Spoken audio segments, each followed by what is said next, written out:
Bismillahirrahmanirrahim. Bismillahirrahmanirrahim. Assalamualaikum warahmatullahi wabarakatuh. Alhamdulillahi wa kafa, wassalatu wassalamu ala rasulihil mustafa wa ala alihi wa sahbihi wa man ihtada. Allahumma ati nufusana taqwaha wa zakkiha anta khairu man zakkaha anta waliyuha wa maulaha. Allahumma anfa'na bima 'allamtana wa 'allimna ma yanfa'una wa zidna ilma rabbana wa taqabbal du'a ma ba'd. Bapak Ibu jamaah Masjid Jamasbah yang dirahmati Allah Ta'ala, kembali kita bersyukur pada Allah Ta'ala, Zat yang masih terus memberikan kita tambahan kenikmatan, keberkahan, nikmat iman dan Islam, sehingga kita bisa menikmati siam kita, tilawah Quran kita, qiyam kita, sampai dengan malam ke-9 ya. Malam ke-9 ini, dan kita mohon kepada Allah semoga Allah Ta'ala menerima seluruh amal soleh yang sudah kita kerjakan, dan mudah-mudahan Allah Ta'ala ampuni kesalahan yang mungkin masih luput kita lalaikan.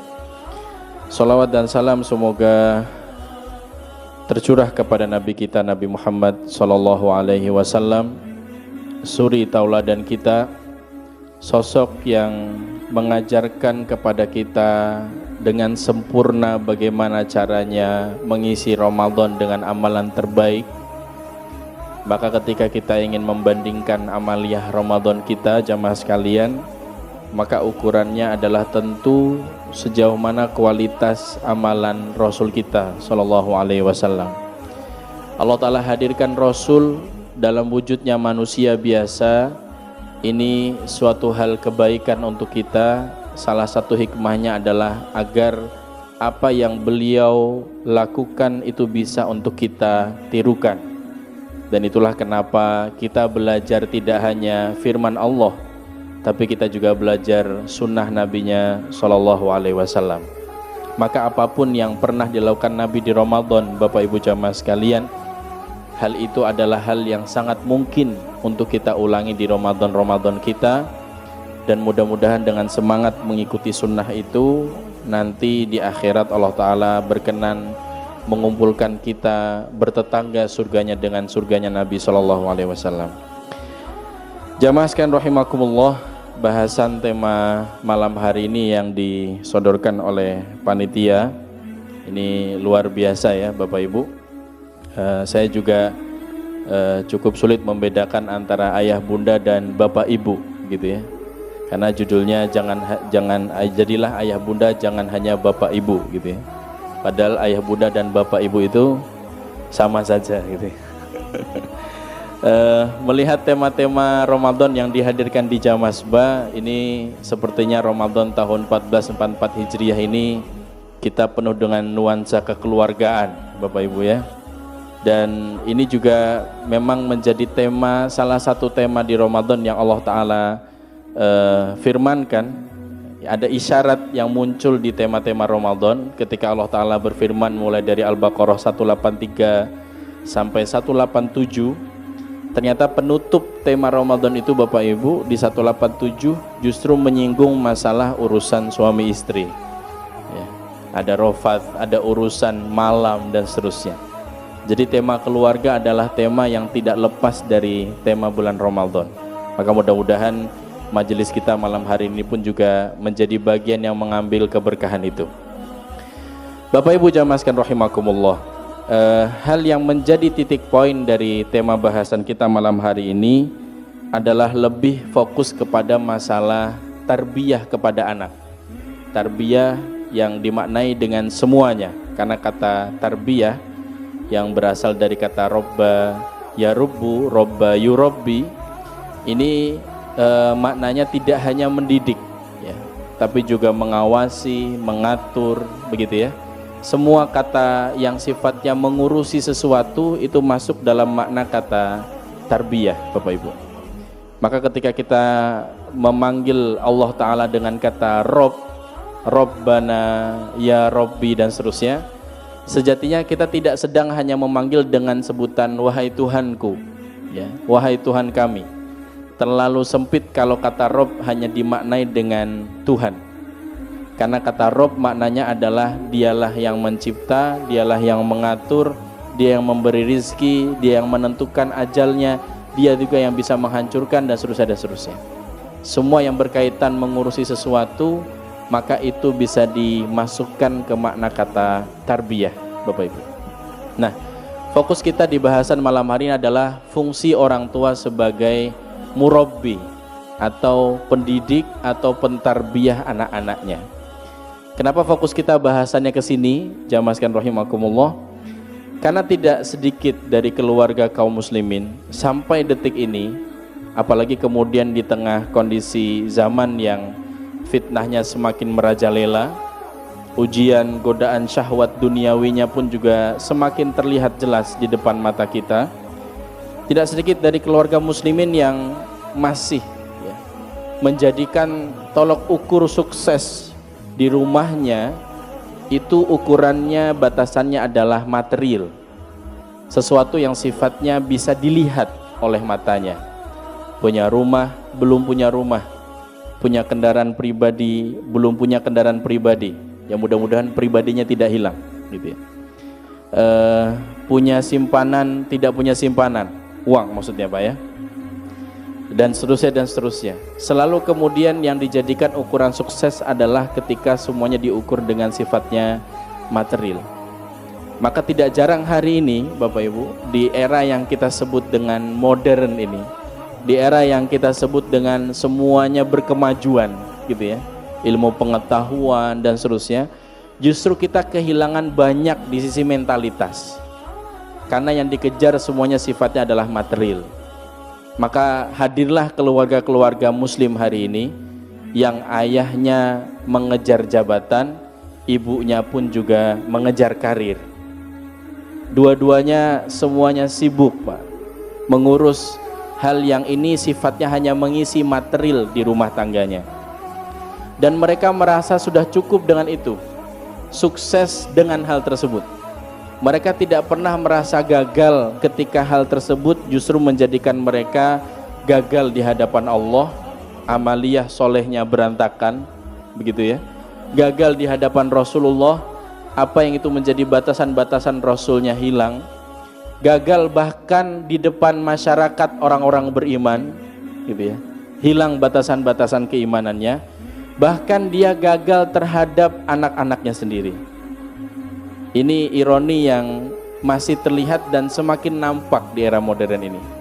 Sederhana saja Bapak Ibu, kita melihat kasus yang terjadi pada anak-anak kita hari ini Bapak Ibu. Beberapa bulan lalu kita menerima berita viral, ada anak-anak yang tiba-tiba membacok anak-anak lain di jalanan. Ada anak usia kuliah, ketika ditanya oleh dosennya kelaminnya apa, dia jawab non-biner. Dia tidak bisa membedakan apakah dirinya laki-laki atau perempuan, padahal tinggal copot celana aja sudah jelas terlihat bedanya. Bayangkan itu Bapak Ibu, kejadian permasalahan mentalitas ya, sampai pada attitude, akhlak dan seterusnya. Ini semakin kesini, yang kita sebut peradaban ini semakin maju, ilmu pengetahuan semakin berkembang dan seterusnya, pendidikan semakin maju dan seterusnya, justru kita kehilangan banyak. Maka ada masalah mendasar yang pasti dilewatkan oleh utamanya kaum muslimin, karena negeri ini dipenuhi oleh muslimin Bapak Ibu jamaah sekalian rahimakumullah, dan itu hilang mayoritasnya pada keluarga. Nah Bapak Ibu jamaah sekalian rahimakumullah, mari kita lihat bagaimana Quran memberikan isyarat ya, betapa efek dominasi orang tua kepada karakter anak itu begitu kuat aslinya, dan betapa sebenarnya masalah di generasi hari ini awalnya berawal dari masalah yang muncul dari kedua orang tuanya. Ketika Allah Ta'ala berfirman tentang rangkaian manasik Bapak Ibu di surat Al-Baqarah, Allah Ta'ala berfirman, فَإِذَا قَضَيْتُمْ مَنَاسِكَكُمْ, maka ketika kalian telah selesai menunaikan manasik haji kalian, selesai manasik hajinya, Maka kemudian Allah Ta'ala katakan fadhkurullah, maka ingatlah kepada Allah. Menarik lanjutannya Bapak Ibu, kadzikrikum aba'akum au asyadda dzikra. Maka ingatlah Allah, berzikirlah kepada Allah, nyebuto Allah gitu ya. Ingatlah kepada Allah sebagaimana kalian mengingat orang tua kalian, atau lebih daripada itu. Jadi Quran menggambarkan Bapak Ibu bahwa sejatinya pengaruh orang tua, dominasinya itu bahkan bisa di beberapa momentum, dia bahkan bisa betul-betul hampir menggantikan posisi Allah Ta'ala. Artinya dalam hal pengaruh. Di ayat ini Allah Ta'ala berikan isyarat tersebut. Belum lagi ketika kita bicara di surat yang lainnya, di surat Al-Isra misal, atau di surat Luqman, ketika Allah Ta'ala memerintahkan kepada kita manusia untuk menyembah Allah, lalu kemudian setelah itu diperintahkan untuk berbakti kepada kedua orang tua. Perintah yang berurutan setelah perintah kepada Allah. Di hadis Nabi SAW juga mengisyaratkan kuatnya bonding itu Bapak Ibu, dan betapa kedudukan orang tua itu punya peranan penting. Nabi katakan ridallah fi ridal walidain, ridhonya Allah itu ada pada ridhonya orang tua, bukan gurunya, bukan guru lesnya, bukan ustadz privat ngajinya, orang tuanya Bapak Ibu. Maka posisi orang tua punya peranan dan pengaruh sangat penting aslinya bagi anak-anaknya. Dan kalau boleh dibilang, saya mengambil ini kajian lama, beberapa tahun yang lalu pernah disampaikan oleh guru kita semuanya, Ustadz Bakhtiar Nasir. Beliau memberikan gambaran Bapak Ibu, beliau sematkan bahwa hal yang merusak dunia ini, kedua setelah iblis kata beliau, adalah orang tua. Kenapa Bapak Ibu? Karena untuk urusan agama saja Pak, yang itu menjadi penentu baik tidaknya pribadi seorang hamba. Allah Nabi SAW hanya bedakan agama itu hanya dua Pak. Hanya ada agamanya Allah, fitrah, dan ada agama nenek moyang, orang tuanya. Lihat kalimat Nabi Bapak Ibu, kullu mauludin yuladu alal fitrah. Setiap yang lahir, dia lahir dalam keadaan fitrahnya, Islam maksudnya. Lihat kelanjutan kalimatnya Bapak Ibu, ini hadis masyhur sekali, kita sering dengar. Fa'abawahu, maka orang tuanya lah yang menjadikan anak ini yuhawidanihi au yunassiranihi au yumajjisanihi. Orang tuanya lah yang kemudian menjadi penentu apakah yang lahir ini nanti akan menjadi Yahudi, Nasrani, atau Majusi. Jadi kalau kita bagi secara garis besar Bapak Ibu, agama itu hanya ada dua, agamanya Allah, dan satu lagi adalah agamanya keturunan, ngikut sama nenek moyangnya, ngikut sama orang tuanya, ikut dengan pendahulunya. Dan ini juga menjadi isyarat betapa orang tua itu betul-betul punya pengaruh banyak dalam kehidupan anak generasi. Lihat saja Bapak Ibu, akan jadi apa anak-anak ke depan, terutama kita yang masih Allah Ta'ala berikan rezeki berupa anak-anak kecil gitu ya, maka itu sangat terpengaruh oleh kondisi orang tuanya. Dan peribahasa juga mengisyaratkan itu, buah tidak akan jatuh jauh dari pohonnya. Selalu begitu Bapak Ibu. Anak kita juga yang nyetel sendiri Pak. Kita yang milihkan dia menu makannya mulai dari kecil. Kita yang memilihkan dia pakaiannya, apakah nanti dia akan terbiasa dengan nutup aurat atau tidaknya. Kita yang memberikan dia tontonan Bapak Ibu, apakah dia nanti terbiasa melihat kemaksiatan atau ketaatan. Kita yang memilihkan dia tempat untuk belajar. Kita juga yang memilihkan dia nanti mau jadi apa. Walaupun kadang di usia sudah kuliah gitu ya, kadang banyak orang tua yang give up gitu Pak, karena sudah tidak sesuai dengan keinginannya, maka kemudian kalimatnya sederhana, ya mohon dimaklumi ya Ustaz, anak ini sedang nyari jati diri gitu. Padahal dia sudah kebingungan jati dirinya sejak kecil sebab karena orang tuanya sendiri. Ma'asyiral muslimin rahimakumullah, memang ini temanya jadi agak berat Pak Bu ya. Saya mohon maaf nanti kalau jadi, ini sama-sama belajar statusnya, Alhamdulillah yang bicara juga sudah punya anak, ya, walaupun baru 3. Mudah-mudahan diberi sesuai kemampuannya. Dan mudah-mudahan juga jadi pembelajaran bagi kami sendiri. Nah, dalil-dalil tadi, jamaah sekalian rahimakumullah, itu menunjukkan isyarat betapa poin terkait dengan orang tua, kaitannya dengan anak itu punya porsi yang sangat besar. Hari ini kadang kita sering menyalahkan lingkungan. Betul Bapak Ibu ya? Kadang kita sering menyalahkan, lah itu temannya gitu kok. Oh, ternyata yang milihkan tempat tinggal juga kita sendiri. Yang membiarkan mereka bermain dengan temannya tanpa filter dari orang tuanya juga orang tuanya sendiri. Dia salahkan temannya di sekolah. Jadi karena bertemannya sama ini nih, diajarin di sekolah. Lah dia ngapain di rumah Bapak Ibu sebagai orang tua? Nah Bapak Ibu jamaah sekalian rahimakumullah, ini jadi catatan panjang. Apalagi kalau kita punya mimpi besar, Indonesia ini nanti harus dipimpin oleh mereka yang soleh, cerdas gitu ya, tidak suka korupsi dan seterusnya. Ini harus ada revolusi mental, macam-macam. Kalau itu tidak diwujudkan dari partikel terkecil di masyarakat, yaitu rumah tangga, keluarga, tidak diwujudkan dalam bentuk kesadaran para ayah bunda untuk mendidik generasinya, maka cita-cita itu hanya akan jadi wacana belaka, Pak. Kita hanya akan terus menikmati demonstrasi, ya. Kita hanya akan terus menikmati fluktuasi, ya, dan seterusnya. Sampai coba lihat Bapak Ibu, doa yang kita hafal ketika kita ingin mendoakan orang tua kita, Robbighfirli wali walidayya warhamhuma kama rabbayani shaghira. Lihat Bapak Ibu, Robbighfirli, wahai Rob, ampunilah aku, wali walidayya, dan kedua orang tuaku, warhamhuma, dan berikanlah rahmat kepada keduanya, kama rabbayani shaghira. Lihat Bapak Ibu kalimatnya yang diajarkan Allah Ta'ala, yang diajarkan oleh Nabi kita SAW juga. Lihat kalimatnya, sebagaimana, kenapa didoakan orang tuanya? Karena mereka telah mentarbiyah aku, rabbayani, mentarbiyah aku di waktu kecil, Pak. Jadi memang yang harusnya mengisi tarbiyah pendidikan generasi awalnya adalah orang tua.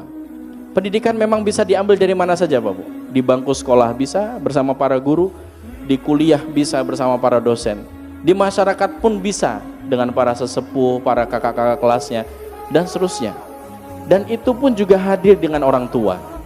Hanya yang menjadi ironi di tengah masyarakat kita harian adalah ketika posisi orang tua justru adalah posisi yang paling sering tidak siap untuk mendidik anak-anaknya. Ya. Lihat saja Bapak Ibu, para orang tua lebih memilih untuk memasukkan anaknya di full day school. Bukan tanpa alasan, karena mayoritas mereka punya aktivitas yang itu tidak bisa menemani anak-anaknya sampai sore. Maka anak-anak dibiarkan, sudah, yang penting sekolah gitu Pak. Tanpa ada filter sedikit pun bagaimana hasil dari full day schoolnya, dan seterusnya gitu ya. Nah jamaah sekalian rahimakumullah, apakah kemudian proses tarbiyah itu hanya cukup dengan ketika kita milihkan sekolah mahal, kita bayarin dan seterusnya? Tentu tidak. Apalagi kemudian ketika modalnya semuanya hanya dengan material lagi-lagi Bapak Ibu. Ini karena orang tuanya juga mindset cita-cita besarnya adalah materi dunia, maka memilihkan sekolah anak pun tidak jarang Pak Bu. Lihat contoh ketika kita memilihkan jurusan anak kuliah, tidak sedikit dari keluarga muslimin yang ketika memilihkan tema kuliah anaknya selalu embel-embel belakangnya apa Pak? Biar gampang nyari duit. Masih sering dengan kalimat seperti itu Pak? Masih sering terbersit begitu? Nah ini ironinya kita Pak. Sudahlah dititipi amanah luar biasa, ini bisa menjadi pintu surga kita kelak, tapi sudahlah begitu dibiarkan dia tumbuh dengan semua mindset materialisme. Sampai belajar pun ditujukan hanya untuk cari uang Pak. Padahal masalah rezeki kita semuanya ngaji Pak. Yang menetapkan kadar rezeki setiap hamba adalah Allah Ta'ala. Banyak atau sedikitnya versi kita ya, semuanya adalah Allah Ta'ala yang tetapkan. Lihat jamaah sekalian rahimakumullah, betapa kita punya PR yang luar biasa besar dengan peradaban ini dalam kacamata keluarga. Maka jamaah sekalian rahimakumullah, penting kemudian untuk kita kembali muhasabah di tengah keluarga kita. Apalagi kita mengambil momentum Ramadan ini, coba kita evaluasi Bapak Ibu. Jangan-jangan Pak, di anak-anak kita yang sudah balik saja, ketemu Ramadan dia masih menganggap ini tugas berat dari orang tuanya, bukan karena kesadarannya sebagai hamba Allah Ta'ala. Jangan-jangan Pak, di antara ciri-cirinya apa Bapak Ibu? Begitu kabur dari rumah, dia berani membatalkan puasanya tanpa dia bilang-bilang dengan orang tuanya tentu. Dan itu masih sering kita temui cerita-cerita begitu Pak. Mereka dengan leluasa, anak-anak SMP yang padahal sudah masuk usia baliknya, tapi dengan urusan siam mereka masih main-main. Urusan sholat saja masih injek-injekan kaki Pak. Urusan zikir saja dia tidak pernah kenal. Ini berarti masih ada masalah besar di rumahnya masing-masing. Maka ini jadi momentum kita untuk muhasabah Bapak Ibu. Dan kita coba belajar untuk memperbaiki satu persatu.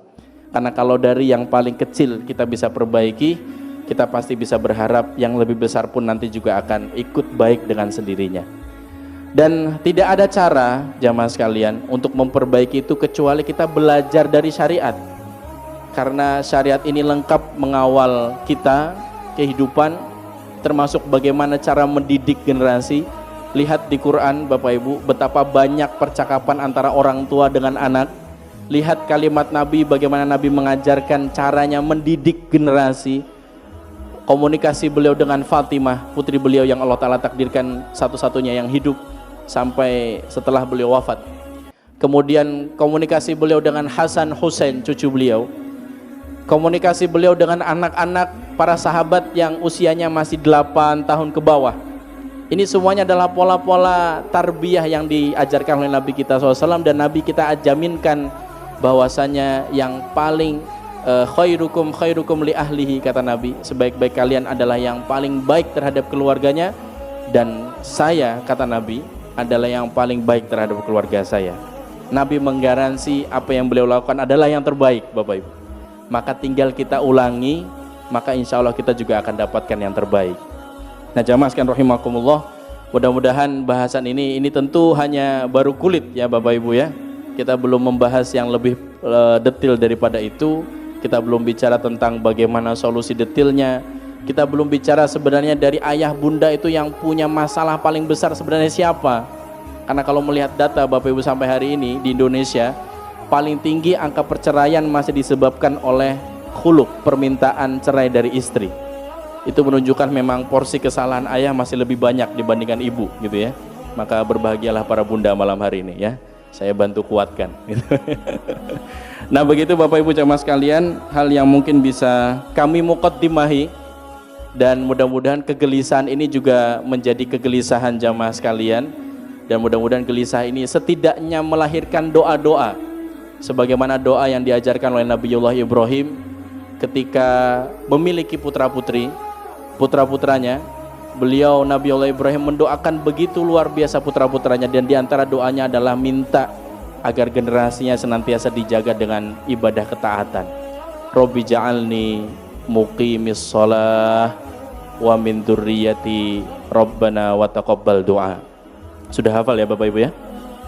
Insyaallah. Ini insyallahnya Bantul atau insyallahnya Arab? Insyaallah ya. Boleh kita baca sama-sama Bapak Ibu. Saya dereke, Bapak Ibu mengikuti. Rabbi ja'alni muqimis shalah wa min dzurriyyati rabbana wa taqabbal du'a. Artinya adalah, wahai Robku, jadikanlah aku orang yang senantiasa menegakkan sholat, dan juga keturunanku, wahai Rob, kabulkanlah permintaan kami. Sekian Bapak Ibu yang bisa kami sampaikan. Ada kurang lebihnya tentu kami mohon maaf. Wallahu ta'ala alam. Wassallallahu ala nabiyina Muhammad wa ala alihi wa sahbihi ajma'in. Assalamualaikum warahmatullahi wabarakatuh.